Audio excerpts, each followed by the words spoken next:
Hello, good evening. Thanks for coming at this time of the day, especially after this panel. I hope you're not still full of hate on each other. Today I'm going to tell you some history and some stories about the great field of piracy. Because pirates are not just people downloading stuff from the internet and doing a little bit of politics with a very single-issued agenda, sorry for saying that. Piracy includes every criminal act of violence, detention, rape, or depredation committed for private ends by the crew or the passengers of a private ship or aircraft that is directed in the high seas against another ship, aircraft, or against persons or property on board on a ship or aircraft. By the way, this law against piracy is one of the first examples of an universal jurisdiction. But the question is, if you read that, it sounds like they are not really friendly, they are criminals, so why do we like them? Because they are cool, they don't like authorities, they have good musics and a very fancy dress code. The history of piracy can be told together, yeah? You see, you wouldn't steal a handbag, would you? The history of piracy can be told together with the history of economical shipping. Since the first merchant decided to transport his things from A to B with a ship, the first pirate decided to take all these goods and maybe kill the captain of another ship. Well, besides stealing, another big part of piracy was always kidnapping. Including some famous people. 75 before Christ, Julius Caesar was kidnapped by Sicilian pirates, and they wanted 20 talents of gold for him, and Caesar said, hey, come on, I am Julius Caesar, you have to want 50 talents of gold. So they said, okay, we want 50 talents of gold. The Romans paid the 50 talents of gold, Caesar came back and killed all the pirates. And other famous pirates in very old times were the Vikings. No, this is Caesar, sorry. Here are the Vikings. Oh, feel the power of this picture? I do. Between 783 and 1066, they raided the coasts and the rivers and cities of all Central Europe. In the Mediterranean, the power was held by Muslim pirates. In 9/11, they actually attacked Rome. I don't know if you know that, and they damaged the Vatican. Unfortunately, not enough.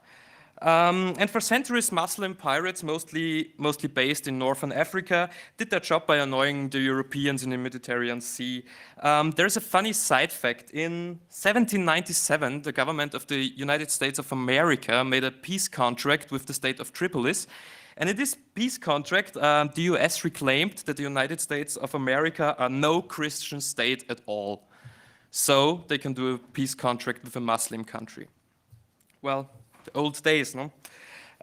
If you think the nationality of pirates, you maybe just think about English pirates, Irish pirates, French pirates, and American pirates. But, beloved Germans here, don't worry, you had some awesome pirates as well. They were called the Victual Brothers, or Likedela, what is in German Gleichteiler. I don't know how to translate that in English. Gleichteiler. Like it means everyone got the same thing. Yeah. At the end of the 14th century, a North German geopolitical corporation called the Hanse was in fight with the King of Denmark. They were interested in profit, of course. So the business of the Danish kingdom had to be hacked. No? Therefore, they allowed poor blue-blooded peers to make piracy with so-called letters of marque. In German, it's the Kaperbrief. Kaperbrief, if you are a pirate and you get a Kaperbrief, you are not really a pirate anymore because you are working for the state. So you do the same job as before, but it's okay. So if you are a German pirate with a Kaperbrief from the German government, you can kill all the English people and took all their goods, and it's okay. Remember, get a Kaperbrief and everything is okay. Then you're not a pirate. That was all over the last centuries, and yeah. All the time it was the same.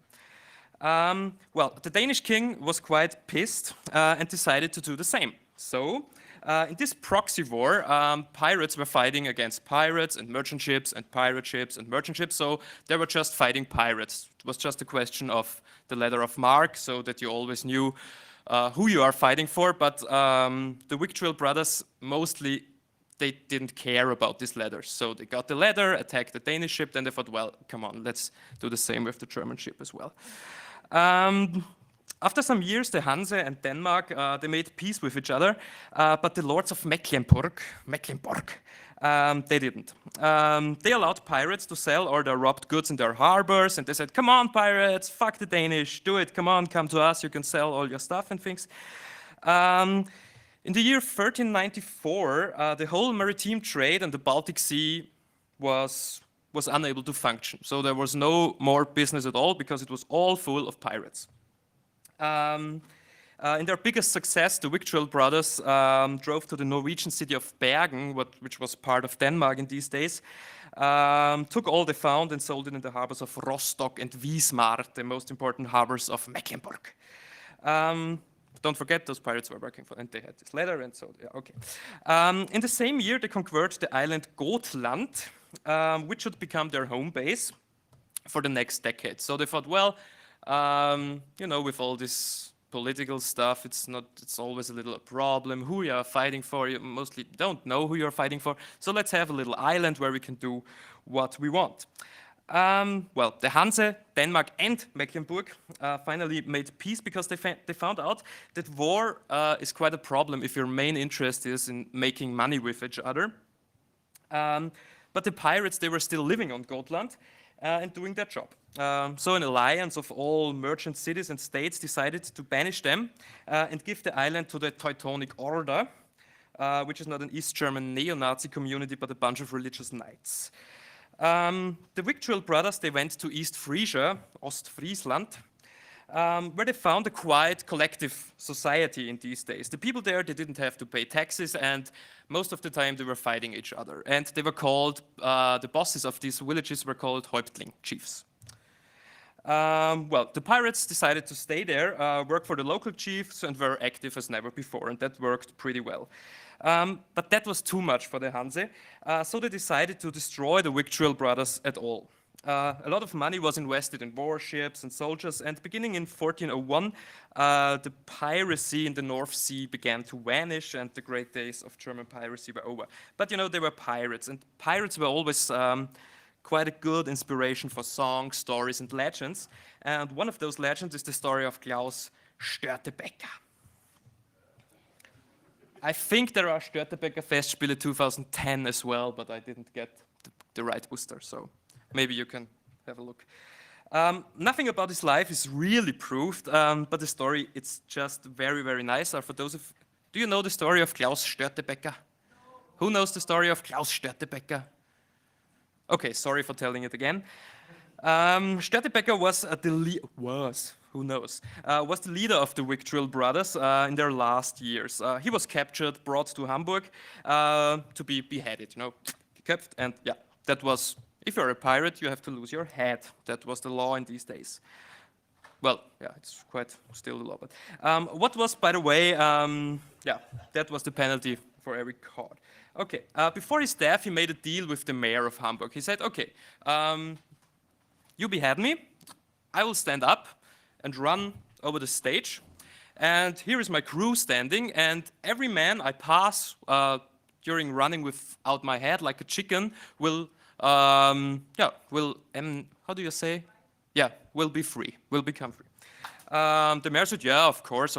So they took his head, Störtebeker stood up and walked all over the stage. Then some asshole, nobody remembers his name, you know, he stopped him. Not really fair. Anyway, the mayor betrayed him and killed every one of them. But yeah, never trust a politician, I would say. Okay. Let's come now to all our first picture when we talk about piracy. It's Pirates in the Caribbean. The fact that the piracy there became very famous and is even called the golden age of piracy Depends with which historian you are talking. For me, I decided the golden age of piracy was between 1690 and 1727. If you know me, if you want to ask me why, I can't give you an answer, but I think it sounds very good with 16. So why in the Caribbean? The Caribbean islands provided a lot of hiding places, secret coves, and uncharted islands. Very good if you don't want to be found. Places where pirates could take on fresh water and something to eat, rest up and lie in wait a little bit, drink rum, you know, all these stereotypes, which are quite true. The location was perfect. It was lying just on the route taken by the heavily laden treasure fleets from South America back to Spain and Portugal. In these days, like in the 17th century, the most important sea nation was Spain. So they drove to South America, fucked all the Indians there, took the silver and gold and brought it back to Europe. So the pirates thought that the best way, just take the gold and the silver. And that was not really complicated because these ships were so big that the pirates just needed a little ship hiding behind a stone, come to the other ship, take over the other ship, kill all the people, have all the gold. It's easy, isn't it? Well, and of course they were supported by the English, the French, and the Dutch because, you know, they got a letter of marque and they say, come on, just kill all the Spanish so we don't have to do it, keep the gold and have fun there. Yeah. Okay, and like I told before, a lot of islands, nobody knew these islands, all these islands. It was effectively impossible to any navy to police, and many islands were unclaimed or uninhabited, so perfect. And all in all, it's added up to a freebooter's paradise. First of all, like every growing business, you need people who are doing the work. So, but that's the question. Why did Europeans choose to leave their home country and work over the ocean? Well, the thing is, they didn't say, why not going to the Caribbean? It's so cold here in Germany. It's not really funny in England. I don't like the Austrians, so go to another continent. Well, it wasn't like that. So let's go back to the end of the medieval in Europe. You know how it was in the medieval. Kings were fighting each other all the time or fought together against their dangerous religious enemy in Jerusalem. And the normal people, they were fucked anyway. They had to work for the Lord or the whatever. They were pressed into the different armies, died young, and were hoping for a better life in heaven. So quite a shitty life. But at least most of them had enough to eat. They went to the forest and caught some deer. They were growing some vegetables on the fields everybody was using and lived their boring life. But then something very strange happened. You know this story from Robin Hood. Maybe you heard about this thing called Robin Hood, where the very, very, very bad sheriff of Nottingham said the Nottingham forest now cannot be used by the normal people. So this is really true.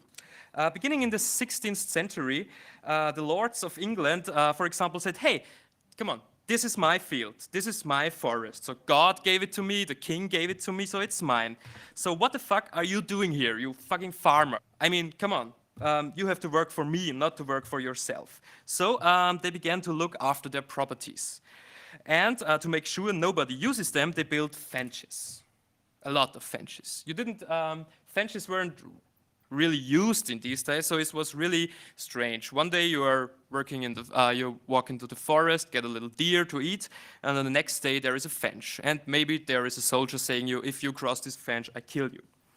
Well, no politician, no lord, no knight came to the clue that they were stealing the commons from the common people. So like, it was used to use the commons. Commons means there's a field, I can use it. There's a forest, you can use it, and I can use it. We all can use it. But now there are fences. Those people, they had nothing more to eat and tried to make their living with other works. In these times, the first proletarian movement started.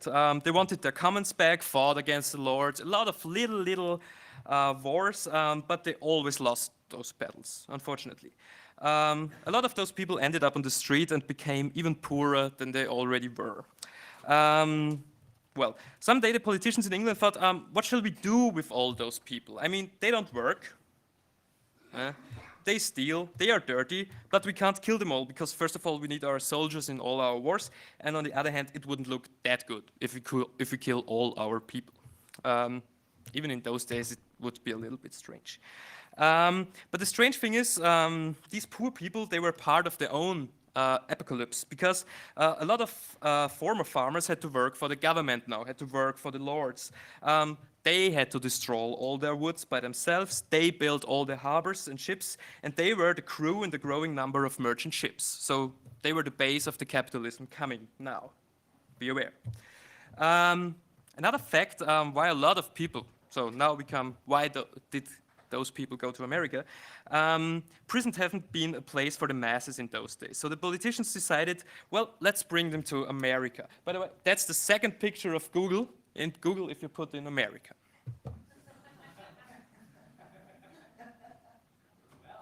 Well, think about it. I have no idea. They thought, well, we have some colonies there. No one wants to go there by choice because normally you died there when you went there.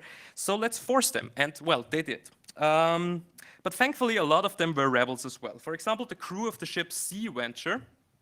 That's the real Sea Venture. First time I think that the picture is really about that, what I'm saying. In '69, the ship was on its way to the Virginia colony. Oh, wrong picture. Go back, okay. Virginia colony, you know the story of the Virginia colony. The people there found nothing to eat. They started eating themselves. Then Pocahontas came, gave them something to eat. They ate it. Then they killed the Indians, and America was born. Yeah, I wrote in an article that about 70% of the first inhabitants of Virginia had chosen to live with the Indians because the Indians had always something to eat, and it was a little bit more nicer than in Virginia when they started to eat each other. The Sea Venture came in a horrifying storm near the Bermudas. However, they survived and landed on the Bermudas, and they found a paradise there on the Bermudas. Fruits everywhere, pigs running around the forest, and a wonderful weather. The officers of the ship, they started to give commands. Build a new ship, come on, do this, do that. But the crew, they were thinking, wait a minute, I mean, why exactly should we build a new ship going to Virginia, work there as their slaves, and die maybe in a year? So they said, fuck you, and went into the forest. Lived their Robinson life there, and were happy. Unfortunately, the officers had all the guns, so they stopped the rebellion and forced the workers to build a new ship. They arrived in Virginia, and 80% of them died in the first year. So what did we learn till now? What did you learn till now? Okay, maybe I can, yeah, because I wrote it down. What did we learn till now? The workers were the most important part in building up the first international system of capitalism, and they were totally fucked. So, we were talking about the golden age of piracy. Let's come to the first famous pirate group of this time, the Buccaneers. Those were mostly English settlers in the Caribbean, escaping from the Spanish to Tortuga. You know, Tortuga, very important city in history of piracy. There they lived together with the native clans, and their name, by the way, was native origin as well. Bucan meant the practice of smoking meat, and smoked meat was quite important dish on every ship, very yummy. The Buccaneers had one big goal: fight against the Spanish. Like I told you before, Spain at this time was the most important sea nation, transporting gold and silver, and especially the Brits wanted to have power on the oceans, and as well, so they helped the Buccaneers by letters of marque, and so they were quite successful. The Buccaneers were quite interesting. In their hometowns, in Tortuga and other cities, they were living quite a very communistic life, including sharing all the goods without big hierarchies. But the Buccaneers were not that sort of pirates we have in our minds. Of course, the Buccaneers were fighting on the ocean as well, but most of the time, their main project was to rob Spanish cities like Havana. And therefore, they were using the idiocy of the Spanish defenders. And let me demonstrate. Johannes, can you come, please? I need you for a demonstration. Sorry, but you're the best dressed man here. Yeah, I'm looking very Spanish now. Yeah, you're looking, come on, go up here. Yeah, okay. So imagine this is the harbor of Havana. Johannes? Yeah. You I'm the you are the soldier, and this is the ocean, okay? Okay, okay. So Okay, I'm you the have all your guns in this direction. Okay, all your guns are on the sea. Like this is a gun, okay. and you just this direction. If I'm a buccaneer and I come over the sea, shoot, I'm dead. So the buccaneers thought, why don't we go behind? Why am I not looking? Because the Spanish were never thinking about an attack from behind. So the buccaneers came from behind and killed all the Spanish. But I'm so well dressed. Yeah. Thank you. Kriegst du Zuckerl noch? Yeah. Okay. That was the job of the buccaneers. Very easy. Spanish people are idiots in these days. I'm sorry, the Spanish army was quite idiot.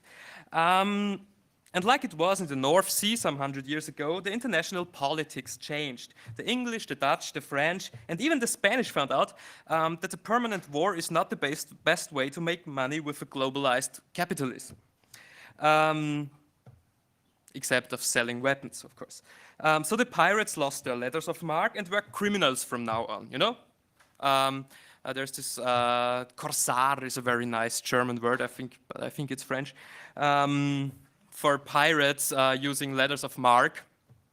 And they're the corsair, they are very, very nice people. They have blue blood in their bodies, and they love all the women, and they get married to the governor's daughter and things like that. But now they were pirates again. No way at all. Okay. Pirates lost the letters of marque. And if they caught you as a pirate, you lost your life, you know, international law. So why did people choose to become a pirate at all? You have to imagine the life on a merchant ship or a navy ship in these days was really, really, really shitty.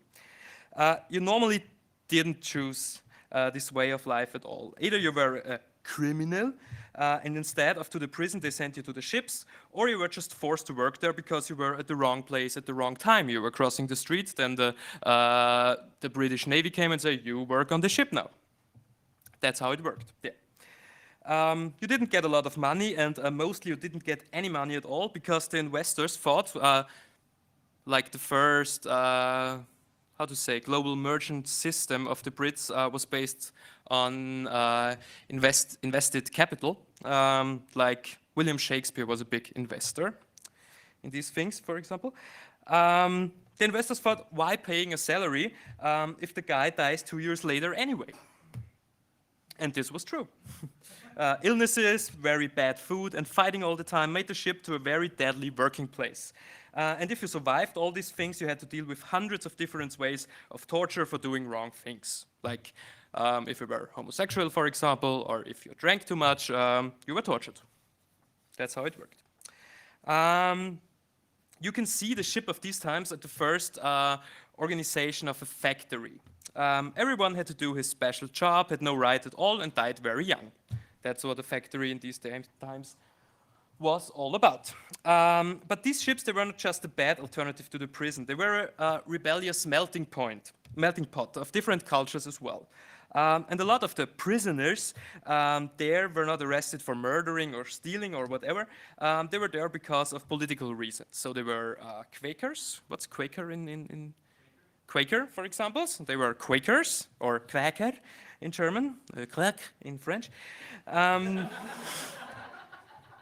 Well, a lot of religious radicals and Republicans came together on these ships, and so the ideas of revolution and fighting against the authorities made his way around the globe. I know that's a little bit, oh, whatever. Romantic, yeah, but it's true. Woohoo.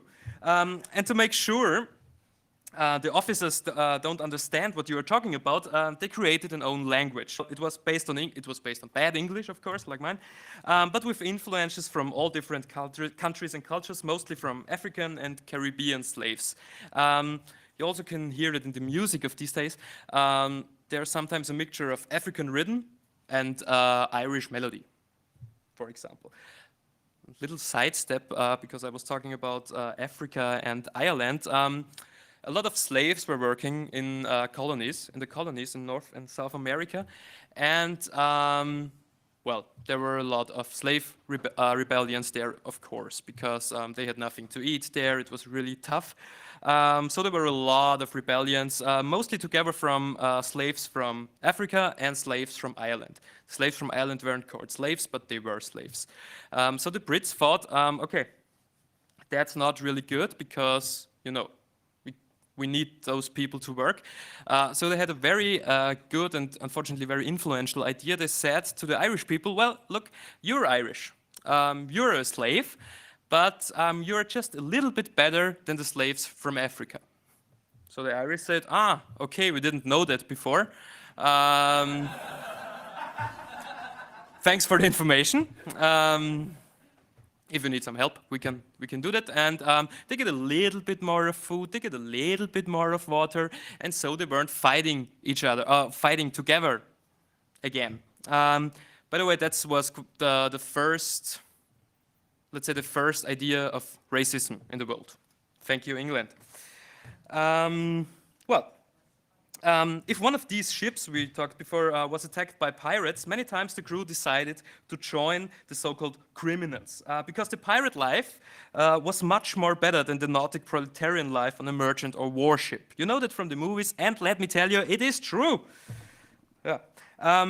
You maybe think I'm telling you some legends of communist pirate societies and that everything was good and heroic and nice on a pirate ship. Well, to be honest, I will, because the pirate life was actually really nice. First of all, yes, there were pirate assholes as well. They were dealing with slaves, raped and murdered just for fun, and had fascistic leadership on their boat. But there were some other communities as well, like the articles of the crew of the pirate Bartholomew Roberts. These articles, like the rules, began with: every man has a vote in affairs of moment, has equal title to the fresh provisions or strong liquors at any time sized, and may use them at pleasure unless a scarcity make it necessary, for the good of all to vote a retrenchment. A Dutch governor of Mauritius of the 18th century, he met a pirate crew and he commented, every man had as such say as the captain, and each man carried his own weapons in his blanket. That must be very strange for the governor of Mauritius, because, sorry, Mauritius, you know, is next to Africa, but it was the same thing these days. So there were piracy in the Caribbean and in North Africa, but because of the movie, we always talk about the Caribbean, but see it as one movement.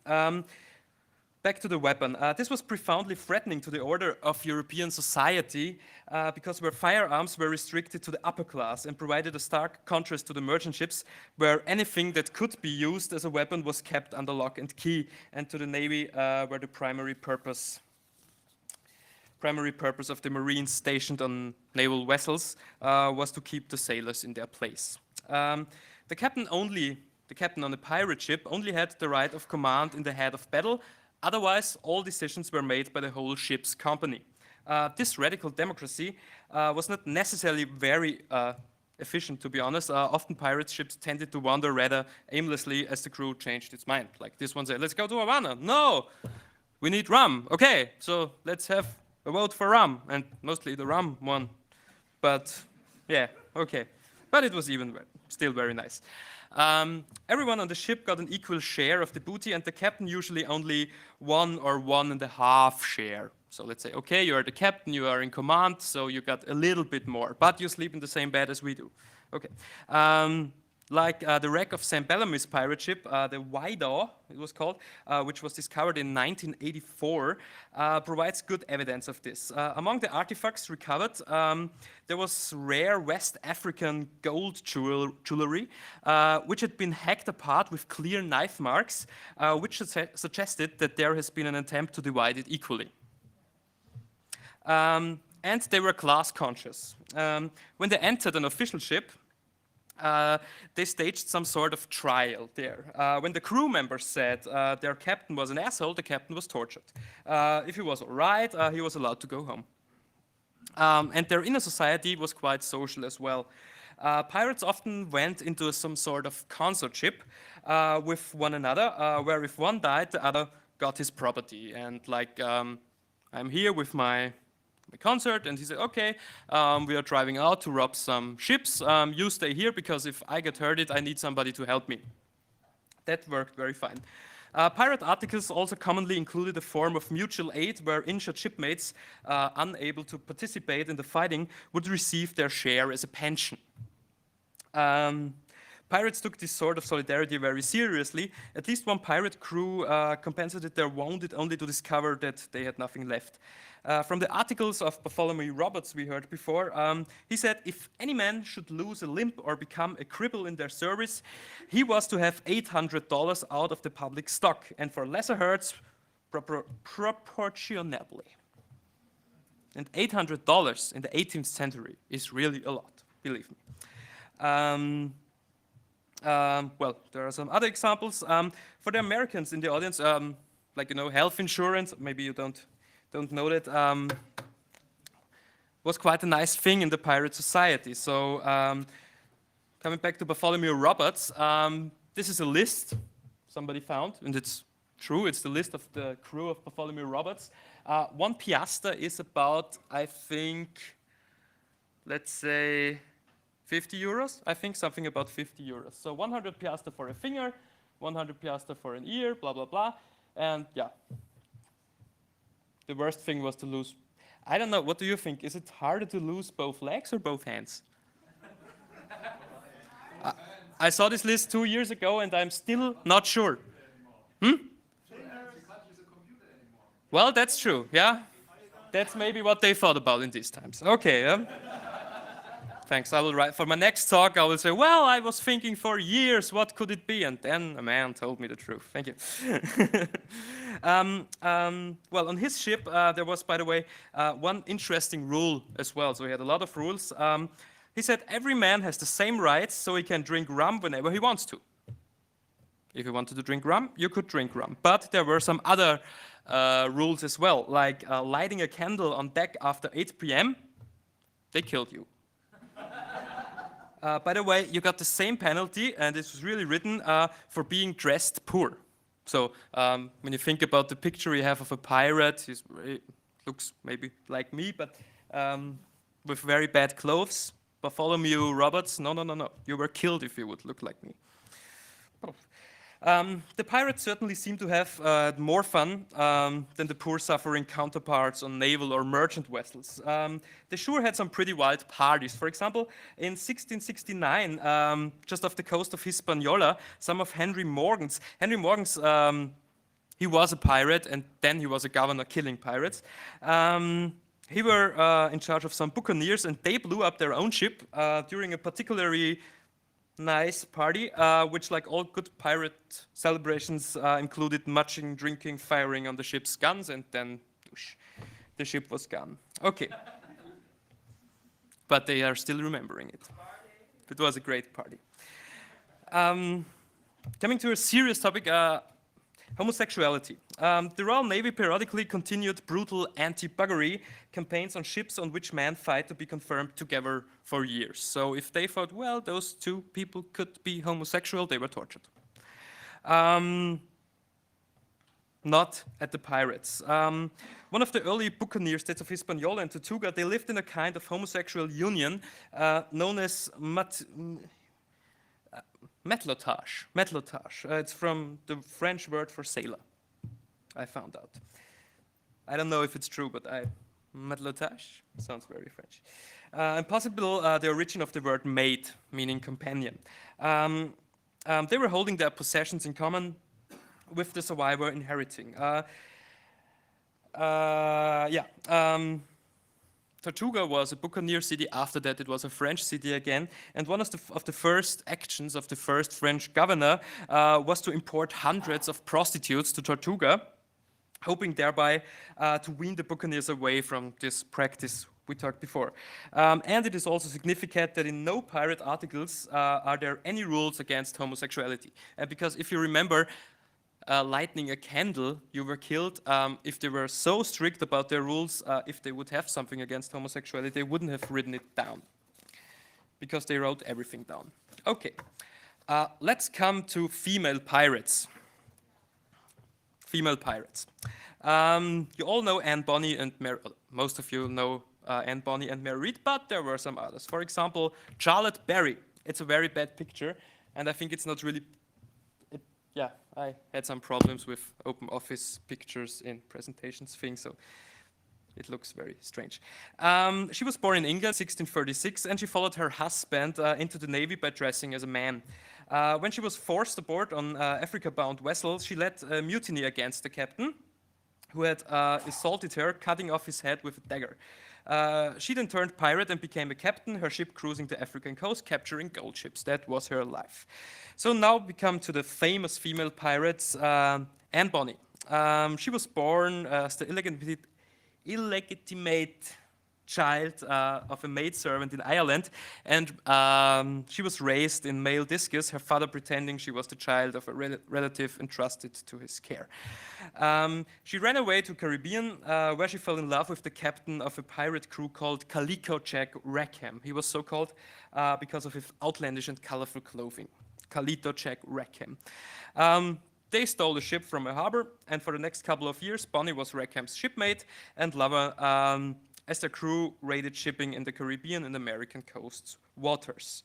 And on this ship, she met Mary Read. She was born as an illegitimate child as well, and brought up as a little boy as well by her mother, in order to pass her off to her relatives as her legitimate son. However that works, I have no idea. She had to be tough to deal with these harsh circumstances of her life, and by the time she was a teenager, she was already growing bold and strong, the biography says.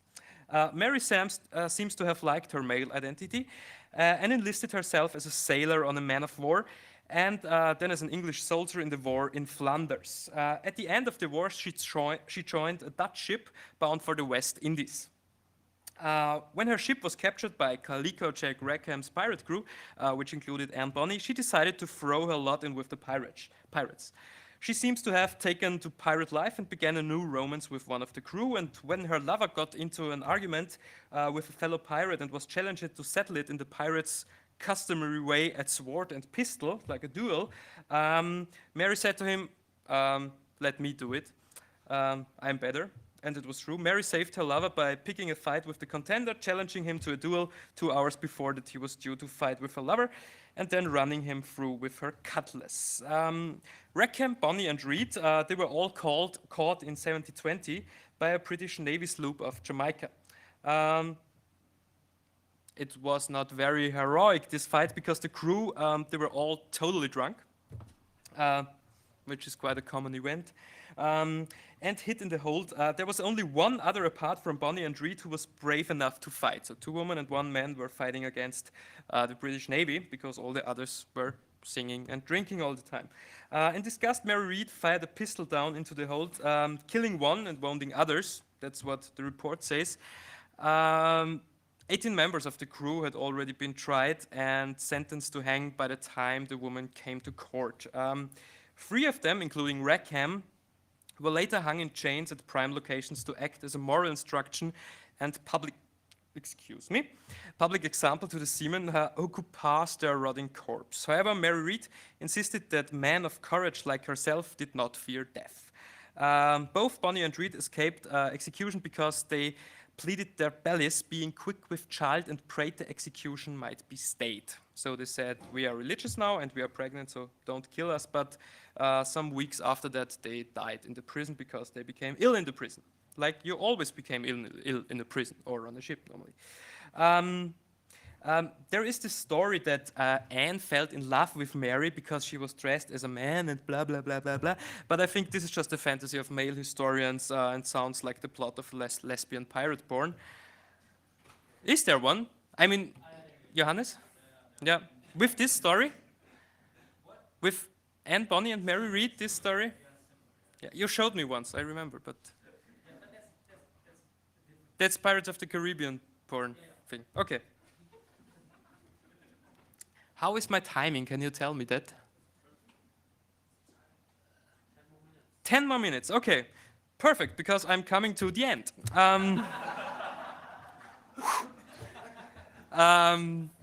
In the the end, not just the end of my talk, well, quite the end of my talk, but the end of the golden age of piracy. In 1700, a new law was introduced to allow for the swift trial and execution of pirates wherever they may be found. Previously, they had to be transported back to London to stand trial and be executed at the low tide mark at Wapping, it was called there, and that was pretty tough, because if you caught a pirate in the Caribbean and have to back to London, a lot of things can happen on this way. But now, the Act for the More Effectual Suppression of Piracy, it was called, also enforced the use of the death penalty and gave rewards for resisting pirate attack. But most importantly, it was not trial by jury, but by a special court of naval officers. You know this story from a movie called Pirates of the Caribbean Part 2. The famous Captain Kidd. By the way, Captain Kidd. Captain Kidd is the only pirate we know about who put all his gold to an island, dig a hole, put all the gold in, and then drew a card with a big black X. There is my money. This is the only case. And I thought, yeah, why should I do that? Because, okay, bringing my gold to an island, no problem. Hiding it from the others, okay, but why drawing a map with an X? I have no idea. He didn't help at all. He was one of the first victims of this new law. Indeed, the law was partially rushed through specifically so that it could be applied to him. He was hanged at execution dog in Wapping.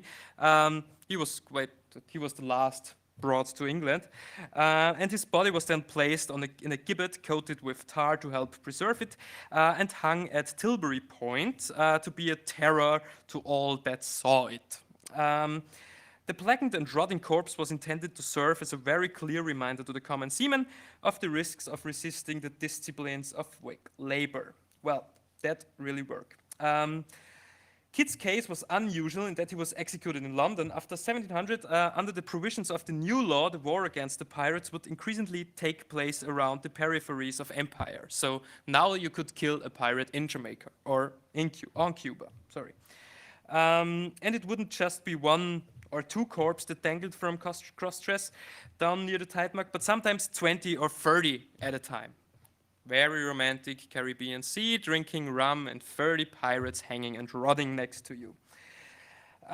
In one particularly significant case in 1722, the British Navy tried 169 pirates of Bartholomew Roberts, we heard so much of him today, of his crew, and executed 52 of them at Cape Coast Castle on the Guinea coast. The 72 Africans on board, if they were free or not, they didn't care, they were sold into slavery, which perhaps some of them had escaped for a short while. You have to imagine, let's talk about around the year 1730. There was this growing idea of state in the British Empire and in the French Empire and the Dutch state. This rise of the state. The state is important, the state has to make money, the state needs good ship to defend itself and to make much more money.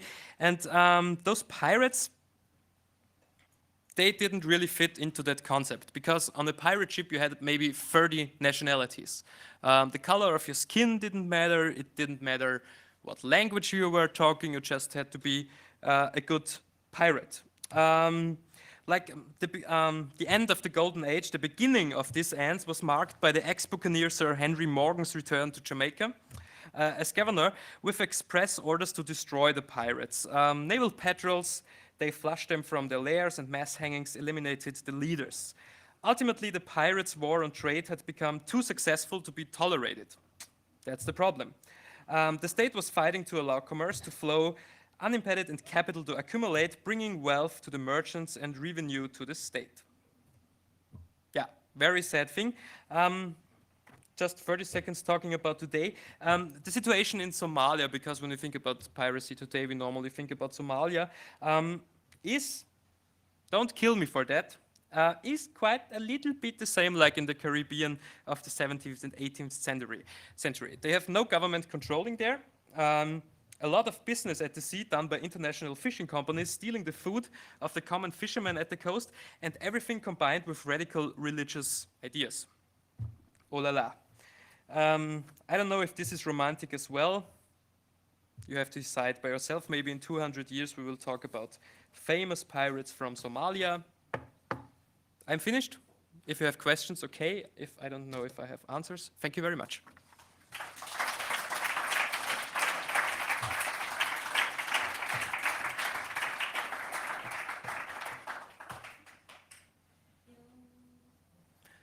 You can ask questions or... What about gay rights in the Somalian piracy? Well, I think they have to work on that. I think they have to work on that, yes. And women leaders? They're working on that already. They're already working. I read it on Twitter today at the panel.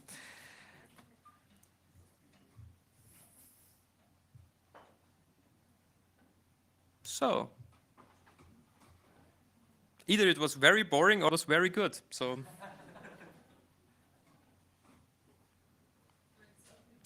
okay, thank you very much. So.